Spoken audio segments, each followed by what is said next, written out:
कोई ऐसा शेयर जो आपको लग रहा है कि अब सस्ता है, अब लेने लायक हो गया है?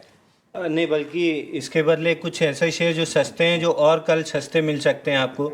मैं सेल की तरफ रहूँगा, क्योंकि मंडे एक गैप डाउन ओपनिंग दिख रही है हाँ। थोड़ी सी, जिस हिसाब से वीकनेस से क्लोजिंग हो रही है। आईटीसी बेच के जाना चाहिए 310.50 में। 315.50 का स्टॉप लॉस रहेगा और 300 रुपये का टारगेट रहेगा। दूसरा आपको बेच के चलना चाहिए डॉक्टर रेड्डी 1190 1192 की रेंज में।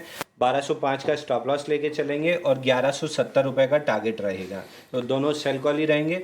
मंडे मतलब एसटीबीटी मान के चल सकते हैं, मंडे इनको बुक करेंगे और फिर कुछ नया देखेंगे। ठीक है, 2 एसटीबीटी बाजार चाहे जैसा भी हो, आपके पास सेल की अपॉर्चुनिटीज भी होती हैं, तो आप शॉर्ट करके पैसे बनाइए, या फिर जो आपको नुकसान हुआ होगा थोड़े थोड़े उसको लॉसेस को कम जरूर कर देंगे। और ये जो सिगरेट वाले स्टॉक्स हैं, टोबैको वाले, आप देखेंगे गॉडफ्रे फिलिप्स हो गया, आईटीसी हो गया, ये आपको थोड़े नरम दिखाई देंगे, क्योंकि 1 फरवरी से तो वैसे ही टैक्स का बोझ बढ़ने वाला था और बजट में भी सरकार ने थोड़ा सा और टैक्स को थोड़ा कड़ा करने का फैसला ले लिया है। तो आईटीसी में शॉर्ट की रिकमेंडेशन। रत्नेश जी, थोड़ी निराशा आज हुई है बजट के बाद? मतलब ये एसटीटी ऐसा था कि आउट ऑफ सिलेबस आ गए हैं तो? हाँ बिल्कुल अभिषेक जी, ये तो बिल्कुल आउट ऑफ सिलेबस ही था। मतलब जैसे अपन बचपन में स्कूल तैयारी करके जाते थे, जो छोड़ जाता था वही वाला ये क्वेश्चन आ गया है।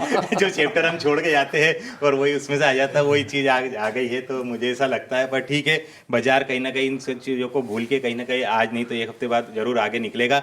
और आप देखिए अभिषेक जी, जिन्होंने एटीना पे कंटिन्यू बने हुए थे, हम LTIM दिया था, उसमें भी लगभग टारगेट आ गया। ऐसी गिरावट में अभी MTR टेक मेरे साथी ने भी दिया, तो 3100 रुपये का जो टारगेट था वो आ गया। इसके आगे जवाबदारी मेरे साथी को दे रहा हूँ मैं। पर अब जो मेरे 2 टारगेट दूसरे जो स्टॉक रहेंगे जाते थे, उसमें टाइटन में ऐसा लगता है कि एक अच्छी खरीदारी बनेगी। थोड़ा सा शॉर्ट टर्म के लिहाज से रहेगा।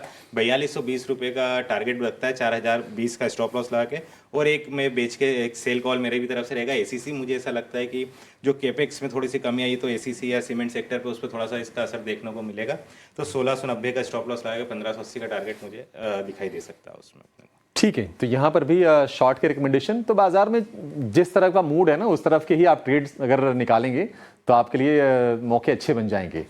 प्रदीप का आज मूड वैसे है नहीं, आप लग रहा है कि नहीं, अब सोच रहे हैं कि अब कल जो होगा कल किया जाएगा? नहीं, ऐसा लग रहा था सर, लेकिन बाद में मैंने थोड़ा मेरा मूड को बदला है। देखिए AI को कैसे बदला आपने? आपके यहाँ पे बैठ रहा हूँ, इतना सारा लोग, अब इतने सारे एनालिस्ट को मिलने के बाद अंशुल सर हमारे लिए मिठाई भी लेके आए थे, लेकिन फाइनेंस मिनिस्टर ने तो मिठाई दिया नहीं, तो अंशुल सर ने जो है लेके आए थे मिठाई। कोई बात नहीं, मोदी जी के ही कॉन्स्टिट्यूंसी के हैं ये, तिनकी जिम्मेदारी उतनी ही बनती है। ओके।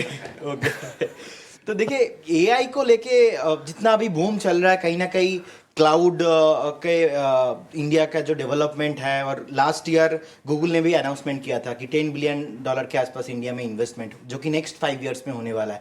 सो मुझे लगता है कि डेटा सेंटर कहीं ना कहीं, जैसे कि हमने इससे पहले भी रेलवे में देखा, बजट में देखा, हाँ इस बार ज़्यादा मोमेंटम नहीं हो रहा है, लेकिन मुझे लगता है कि डेटा सेंटर क्लाउड जो हब बनने जा रहा है, कहीं ना कहीं कुछ ऐसे स्पेसिफिक स्टॉक्स है यहाँ पे, नेक्स्ट आने वाला कुछ 4-5 क्वार्टर में हमें ज़्यादा अच्छे से मोमेंटम दिखेंगे। उसमें से एक स्टॉक है आपका राज, मेरा राज, सबका राज, अनंत राज पे मुझे लगता है कि टॉप से भी अगर हम देखेंगे 40% नीचे है। इनफैक्ट मैं देख रहा था फंडामेंटल भी मोटा मोटा बहुत बढ़िया लगा मुझे, टॉप से भी 40% डिस्काउंट में चल रहा है। 505 एंड 490 अगर इस रेंज पे मिलता है तो मुझे लगता है कि अनंत राज को बाय करना चाहिए।